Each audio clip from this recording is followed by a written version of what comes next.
আসসালামু আলাইকুম। আমি একজন চোর। তো এখন আমি আমার চুরি করার জন্য রেডি হয়ে নিব, কারণ আমি জানি চুরি করার জন্য প্রস্তুত হওয়া একটি গুরুত্বপূর্ণ এবং প্রধান মুখ্য বিষয়।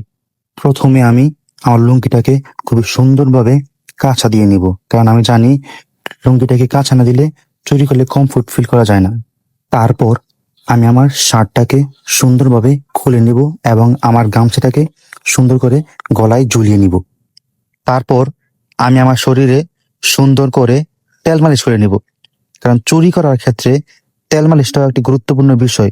যখন আমি তেল মালিশ করবো, তখন আমাকে কেউ ধরতে পারবে না। আমি হুজুত করে বের হয়ে যাব। চুরি করাটা আমার কাছে এখন একটা নেশায় পরিণত হয়েছে। চুরি করতে না পারলে এখন আমার গা শিরশির করে। মানুষ লেখাপড়া করে ফাও, আমি আমার জীবনে চুরি কইরা যে পরিমাণ টাকা ইনকাম করছি, এমন কোনো মার হতে পারবো আমার লগে?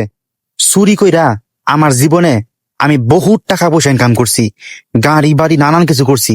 এই তো মাত্র কয়েক মাস আগে আমি একটা ডুপ্লিকেট বাড়ি করছি। এমন কোন মারফতে আছে এলাকার ডুপ্লিকেট বাড়ি করে? আমি একমাত্র করলাম ডুপ্লিকেট বাড়ি। 4টা BMW গাড়িও কিনছি এই চুরির টাকা দিয়া। এছাড়া একটা হুন্ডারও কিনছি। ভাবতাছি আর চুরি করতাম না, কারণ জায়গায় জায়গায় খালি দৌড়া খাই। আর নিতম্বের মধ্যে এরকম মার দেয়, 3-4 দিন খাড়াইতেই পারি না।